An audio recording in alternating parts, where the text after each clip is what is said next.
that plays some like 2D pixel indie games, your system can probably run pretty much indefinitely.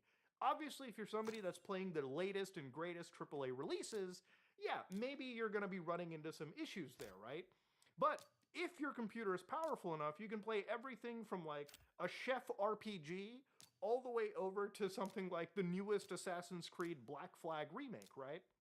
And that's something that I can't stress enough in this situation. If we're moving to a all digital future, there is no reason, in my opinion, why you shouldn't switch off to a platform that you completely control. Now, you're somebody that probably thinks, okay, I don't want to do anything with Steam. I don't really care about Steam. And that's totally fine. Remember, the emulators that I was using may have used Steam's big picture interface, but they were separate third-party programs that fall outside the purview of Steam. Using something like the Heroic Launcher, for instance, if you have games on the Epic Store, if you bought stuff on GOG, you can install them seamlessly into your Steam machine, or Mutabox, or whatever you want to call it. You can call it whatever you wish. Those will function just like they do on Steam, all right? They will function just like any other game that you've played. And because we're using the Steam OS's controller like Steam input functionality, connecting any controller and having it automatically mapped to a lot of these games or changing the mapping yourself is something you can do. You know, I've noticed that a lot of console gamers always like to complain about the fact that, hey, I'm on a PlayStation 5 Pro, right? Or I'm on an Xbox Series X. Why can I not play something like Red Dead Redemption 2 at 60 frames per second? And you're right, you should be able to complain. You want to know why? Because even if you hack those systems, right, and run something like Linux on a PlayStation 5, you can actually see that Red Dead Redemption 2 actually does just run at 60 frames per second. The only thing stopping it is that Rockstar hasn't sent out a patch to enable 60 frames on a PlayStation. I don't know why, there's a million reasons one could imagine, but the fact that you have the control and the freedom on a PC to just change one graphic settings or something in an INI file makes this process so much better down the road. You know, the fact that you can control what your software does is the most important aspect. You know, one of the big things about Linux gaming that I can't stress enough, and something that I've been doing lately, one of the reasons why I actually just deleted my gaming virtual machines, is that even modding on Linux has become so much more easier. So Cyberpunk 2077, a game that I absolutely love, I modded it using a free tool from Nexus. It's not really supported all that much, but honestly, modding video games has become such an easy thing that, you know, a lot of mods that I didn't think would function underneath Windows actually run, or underneath Linux, actually function as if they would have ran on a Windows system. So modding games has gotten a lot easier. There's an equivalent open source launcher for effectively everything under the sun, and at the end of the day, overall, the experience is pretty much shot for shot as close to Windows as I think we're getting. I think the only games for me that don't work are games that have an anti-cheat like Rainbow Six Siege, like Grand Theft Auto Online, or like Call of Duty. And honestly, I'm at that point where if your game doesn't support the Penguin, I really don't care about supporting you, if that makes sense. You know, I'm not going to be playing a Call of Duty game anytime soon. Doesn't really appeal to me anymore. Rainbow Six Siege, love that game, but if I can't play it, then I guess sayonara. And we all know what Rockstar did with the nerfs regarding GTA, so hey, the closer I am away from that fucking hell pit, the cooler it actually is. But you know, man, I'm actually fucking glad that all this physical disc stuff happened, right? Because at the end of the day, one killing to answer for. Half the kindness still owed. When the kindness is spent, only the killing stays. Walk in, you won't walk out!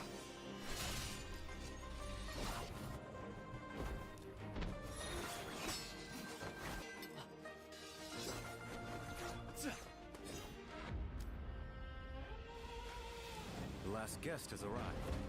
Please, take your seats. Mountains of the dead, and I stand on top.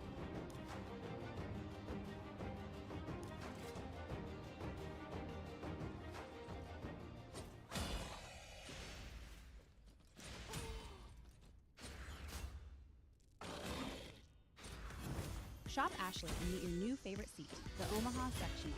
Relax stress-free with stain-resistant performance fabric. stay charged with built-in USB ports and Look, I think this was coming no matter what, you know? I think the era of game ownership. The Odyssey is one of the most famous stories in all of history. The story that everybody thinks that they know, right? The wooden horse, the sirens, the one-eyed cyclops, the hero lost at sea for 10 years fighting to get home. And it is so famous. It's just embedded in our culture. It kind of set the stage for Western literature as we know it. It's in movies, our language, video games. It is the reason A Long Hard Journey is called an Odyssey. And this summer, Hollywood is retelling it again, but this time on the biggest screen on Earth. But do we actually know what this story is and what tale it is really telling? Because the truth is, you probably don't even know half of it. I mean, I didn't, that's for sure. The Odyssey is a massive story, 24 books, 12,000 lines, and the version that we all grew up on gets a lot of it wrong. And the parts that you think you know, those are just a fraction. So today, before you see the movie, or even after, we're going to uncover this colossal mystery. We're debunking all the misconceptions, walking through every step of the journey, and seeing what really happened after the fall of Troy. From six-headed monsters, to shipwrecks, to captivity, to Poseidon, the Bag of Winds, the very edge of the world with ghosts and bloodshed, and more terror than you ever even thought you knew. We are going to find out what's really hiding in Homer's epic tale. So, sit back, relax, and welcome to History.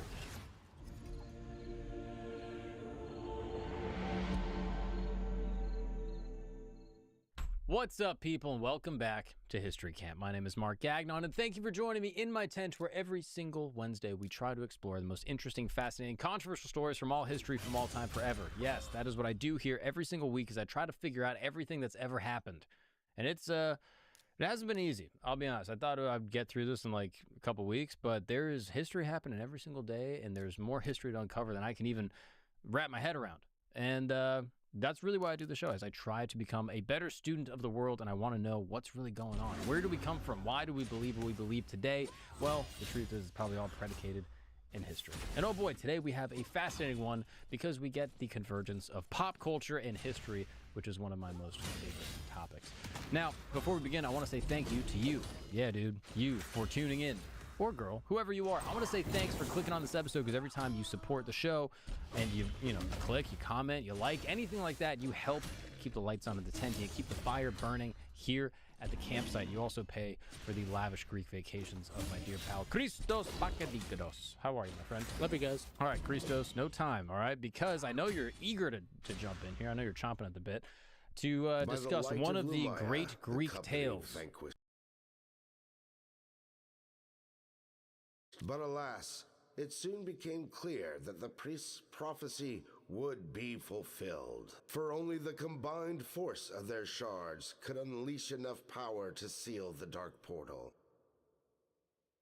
Our heroes bravely stepped forward and, together, offered the ultimate sacrifice to cast out the shadow from the world.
That is the But Odyssey. wait. It's very O close to champ, home. It is. For the portal will open again. Sirath will return.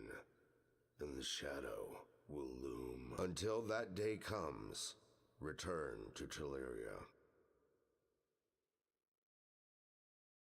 Hone your skills and seek out new champions. You will need them all soon enough.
maybe the, like, well, I don't know if we give Homer enough credit considering that this is perhaps the undergirding literary feat, the Iliad as well as the Odyssey, that is on the minds of all Greek citizens, basically. It is under the pillow of Alexander the Great.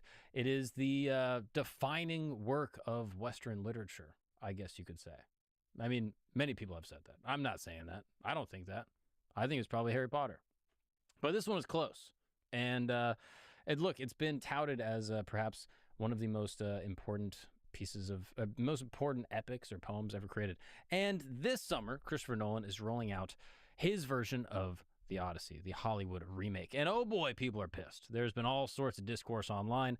And I'm going to be honest with you, this is not what this show's about. I know you probably clicked it and you're like, oh man, Mark's going to tear apart the historical inaccuracies and the Elliot Page and the Lupita Nyong'o. That's how you pronounce it, right? How Christopher Nolan got it all wrong. Exactly. Oh man. Look, it's like, guys, it's just a trailer. Give it a rest. Like, just chill for a second, all right? So I actively try not to contribute to culture war fanaticism without at least adding a joke in there. You know, if it's funny, if I'm on stage joking about something, hey, that's a joke. But I mean, as far as like actually getting incensed by it, it's like, come on, how hard do you need to grift? That's how I feel. You know what I'm saying?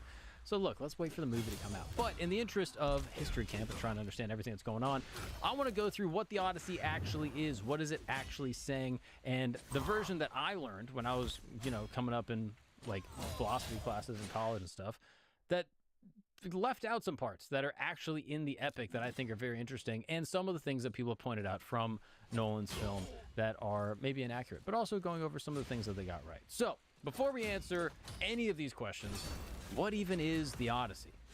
Right? You maybe know it as like a cartoon you watched as a kid. Maybe it's a movie or a video game or something that like you had to read like an abridged version of to like graduate from high school. But in reality, the Odyssey is an ancient story, and it was composed as an epic poem.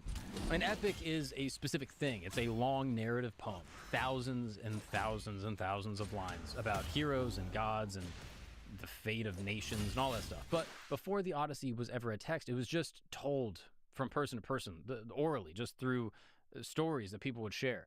Someone would memorize the whole story, then tell it to their little group of people, and that's how the story got remembered and passed down. But what world are we even talking about? Like, where does the in history, like, what is the beginning of the Odyssey? Well, we got to go back to some time around like the 8th century BC on the eastern edge of the Aegean Sea to a region called Ionia on the coastline of what is now Western Turkey. Sorry, Christos.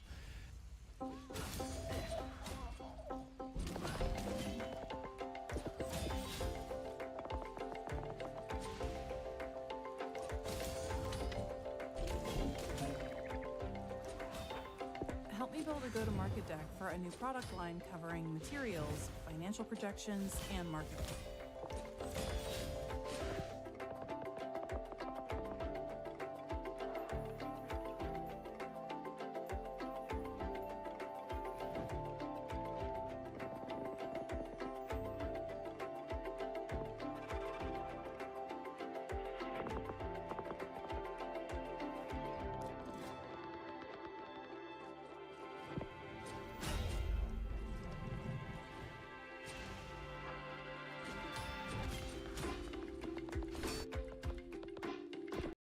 And basically all the islands kind of scattered around there because their Greek civilization was booming. Now, this area was like it was a maritime frontier, meaning that like you had traders and, you know, sailors and fishermen and all these people basically just like pushing out in all different directions. And it's important to understand this part because they were sailors. Like a lot of the people here were sailors, not people who would go sailing. We're not talking about like the Kennedys. We're talking about people whose entire existence was on the water. The sea was their highway. They were astronauts and the ocean was space. All right. That was their marketplace, their farm. It was their entire existence. I mean, their olive oil, the wine, the pottery, it all moved by ship. So you were a sailor, you had a son, and your son grew up learning how to like read the wind and the stars. And like in the way that you would teach your kid, like cow says moo, it's like, hey,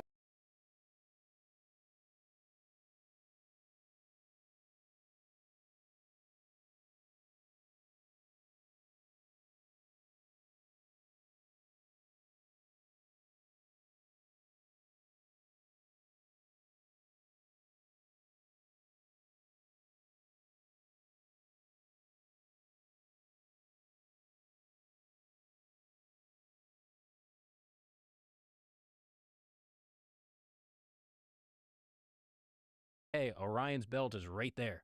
So almost every family had someone out on the water at any given moment.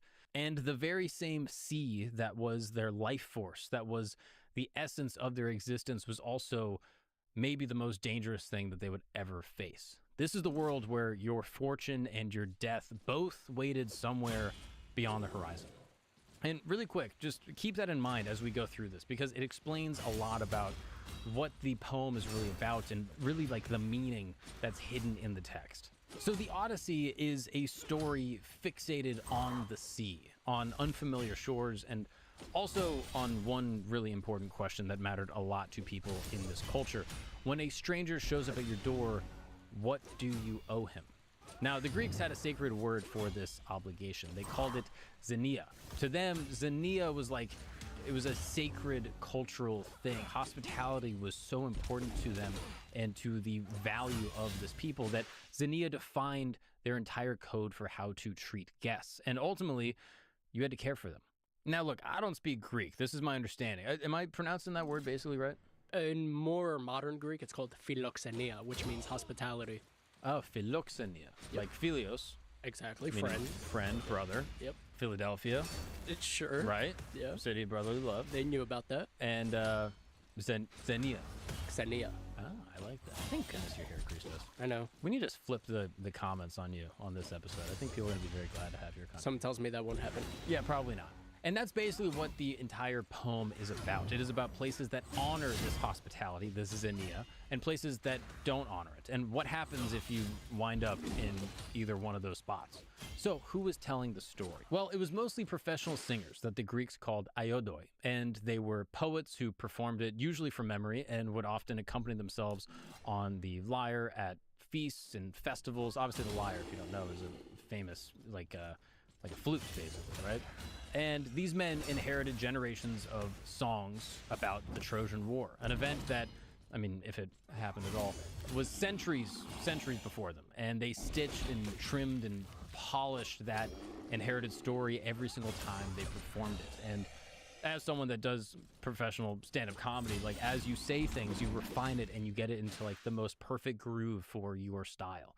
So the poem wasn't memorized like a script. It was rebuilt and lived every single night in every performance, slightly presented, differently over centuries, which brings us to the awkward question at the center of all this. Like, okay, well, who's the guy that wrote it? Who was Homer? And the honest question, and you're not going to like this, no one really knows. Ancient traditions describe like a blind poet, possibly from the island of Chios, but 7 different cities in the area all claim him as a local. And modern scholars have argued that he might have been one supreme genius who consolidated the tradition, or maybe he was 2 different poets, or maybe it was just a title that was passed down amongst like a guild of singers and writers. Or maybe he was no one at all. I mean, that's a whole episode in and of itself, like who Homer was. But for now, what matters is this. The Odyssey was never written the way books are written. It condensed and slightly morphed over time, and then it conquered the entire world. So traveling performers called rhapsodes carried the poem across the entire Greek Mediterranean, from colonies in Spain to the shores of the Black Sea. Athens made it the centerpiece of its greatest civic festival, the Panathenea, where the Homeric poems were recited and in order and by relay because it was so long. And it was probably around this era, like the 6th century BC, that the poem finally got pinned down to a version in writing. And from there, it became the literal textbook of the Greek world. And then Rome inherited the entire tradition and then folded it into its own founding mythology and then passed it down to every piece of European literature that came after it. And the Odyssey didn't survive so many generations because someone like locked it into a vault and it was discovered many thousands of years later. It survived because in a way it belonged to everyone and to every poet that would recite it and to every singer that sang it. It never stopped being performed across centuries. And that's the world that this poem was born into and existed inside of, centuries of singers and just multiple empires of listeners, a story built in a culture of mystery and gods and adventure and war and sailing the sea and really wondering who your friends were and your family and like who your tribe was. And one more thing about the original, You'd like to think that a story like this would start at the very beginning of the journey, right, with the fall of Troy and ships sailing away, where the adventure really begins. But the poem doesn't do that. The Odyssey actually starts 10 years after the war is over. What's up, guys? We're going to take a break real quick because I want to tell you about a brand that I actually love. You've probably seen ads for it on Instagram, and it's Ultra. It's the best. As you already know, I'm super locked in on like fitness and sleep and fasting and all that kind of stuff. And one thing that I care about now is getting energy and focus without feeling like jittery and cracked out and on edge, like my heart is beating out of my chest. And that's why I reached out to Ultra. Ultra pouches have 0 nicotine, 0 caffeine pouches that give you clean focus and smooth energy when you need to lock in. And a lot of people think pouches are helping them at the gym, but nicotine is actually a vasoconstrictor. It actually narrows your blood vessels and restricts oxygen delivery to your muscles and can actually work against the pump that you're trying to get.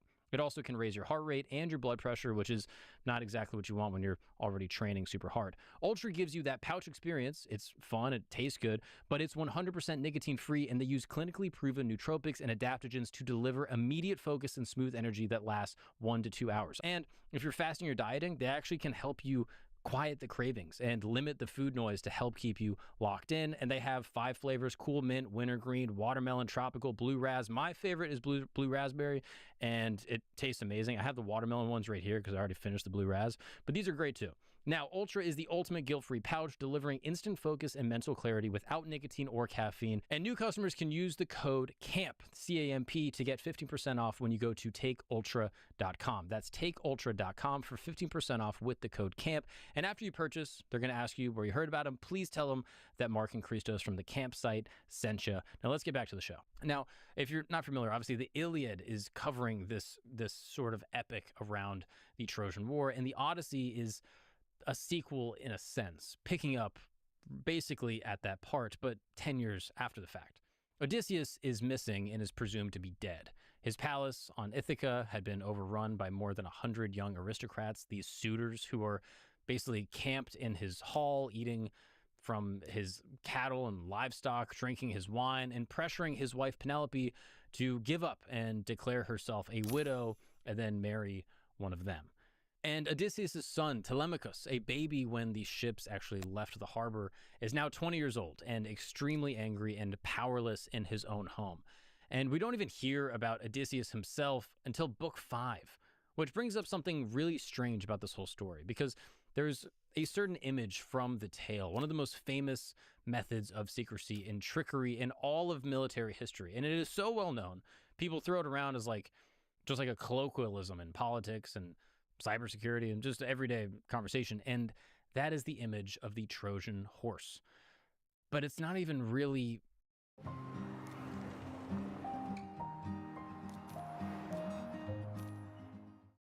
You see that a lot of the other markets like Korea, Japan, Taiwan, they are all having a lot of good development, both in terms of the economic extension, and also they are making their own changes on the regulations to be more accommodated to the markets up to a very international standard.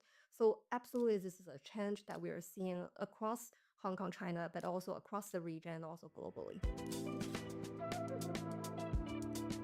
For decades, global capital markets revolved around a limited number of major financial hubs.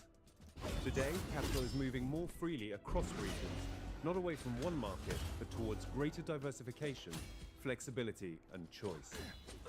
As the Asian markets become increasingly prominent in the evolving market landscape, Hong Kong is re-emerging as a key hub for cross-border listings and investor activity. So what's driving this shift, and what does it mean for global markets?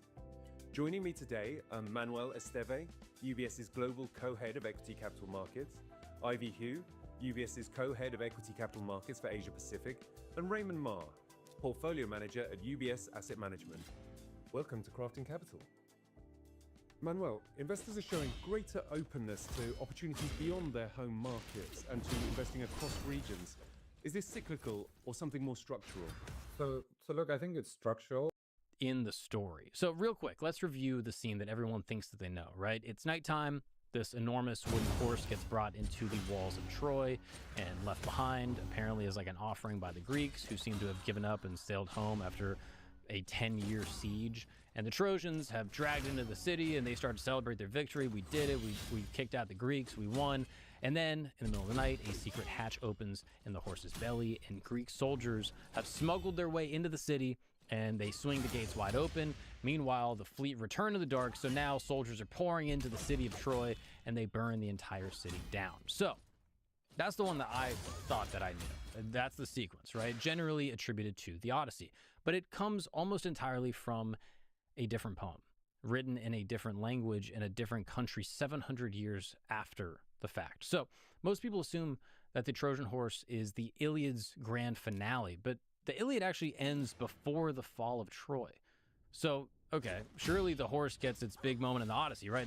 It's got to be in the Iliad or the Odyssey. It's got to be one of those. Well, not exactly.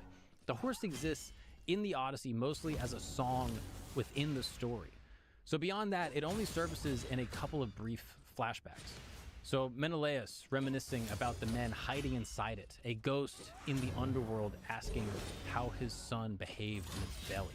So where does the full sequence actually come from? I mean, the debate over whether to bring the horse inside, the Greek double agent Sinon telling the Trojans basically that they should drag it through the gates, the famous priest hurling his spear into the flank and then getting strangled by sea serpents for his trouble, all that stuff, well, that's the Aeneid.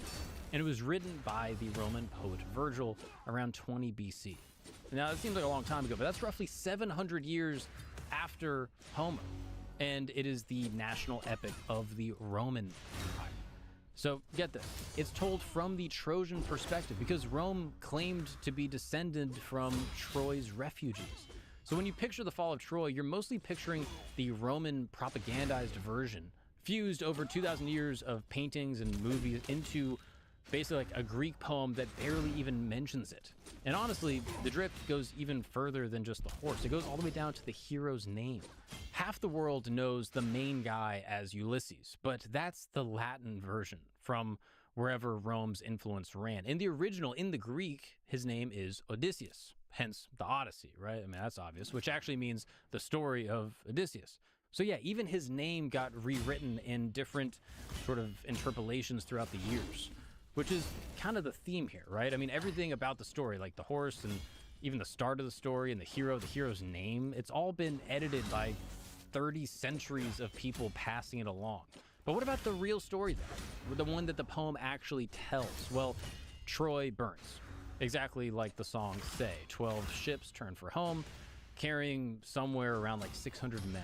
And 10 years later, one man washes ashore on Ithaca, alone. Every other soul on those ships is dead. And the first blood spilled on that voyage home won't be spilled by a monster, it'll be spilled by the hero. So let's go through it. Just a few days out from Troy, sailing away, Odysseus and his 12 ships pull up to a coastline and they raid a town called Ismarus, home to a people called the Cicones. And in Odysseus' own words, I sacked the city and killed the men. Kind of blunt, but that's the story. The crews carry off the women and all the treasure, then they make a mistake. They get drunk on the beach instead of leaving right away. So the survivors of the raid have time to come back with reinforcements. As a result, 72 of his men get killed. That is how the great journey begins, with like a pirate raid that basically goes sideways. Anyway, let's go on. A storm blows the fleet to the land of the Lotus Eaters. And here's the twist. The locals aren't hostile at all. They're friendly, actually. They just share a fruit that erases a person's desire to go home. That's the trap. And Odysseus has to drag his own weeping men back to the ships and tie them under the benches to get them to leave. After that comes the island of the Cyclops and the cave of Polyphemus. Now, this part of the story is super famous, but the whole driving force usually kind of gets forgotten. Odysseus tells the giant that his name is nobody. So later, when Odysseus gets the giant blackout drunk on strong wine and drives a sharpened, fire-hardened stake into his single eye, Polyphemus screams for help, and the other Cyclopses shout back from their cave, "If nobody is hurting you, you must be sick. Pray to the gods." And it's a joke that basically saves 6 lives, and it's like a really clever ruse from Odysseus to get out of a sticky situation. But then comes the fatal flaw. Sailing away, safe, clear, mission accomplished. The boys are cruising home. Odysseus can't resist standing at the stern of his ship and shouting his real name back at the shore. His ego gets the best of him, and he stands there and says, "If anyone asks who blinded you, tell them it was Odysseus, sacker of cities, son of Laertes." Just ego, right? Like an artist basically like signing his work. It's like a serial killer, like when he leaves like a Zodiac, you know what I mean? It's like, dude, you're flying too close to the sun. And Polyphemus prays to his father, who happens to be the god of the sea, Poseidon. Oh, that goes to little Jimmy. Wait, what's going on? I'm getting a hand from LegalZoom for our will. Let's just have AI do it. And who's gonna double check the AI? More AI? Need a lawyer to look at it to get a will that works for us. If AI can map the human genome, I think it can write a will. This is missing your 401k and life insurance. It needs a lot of work. See? For an affordable, attorney-backed will or trust, visit LegalZoom.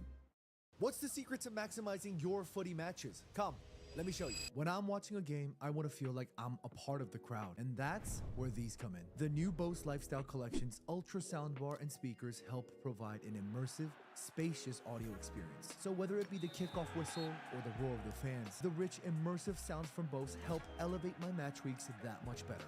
Thank you, Bose. Which Odysseus now has to cross the entire sea to get home, and that is why it takes Odysseus 10 years to get back. Because by yelling out like in just pure arrogance, he identifies himself and makes himself a target.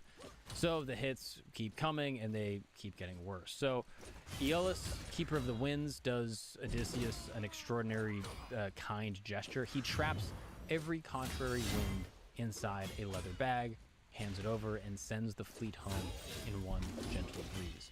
So for 9 days, Odysseus mans the sails himself. Doesn't let his men do it. He does it on his lonely and refuses to sleep.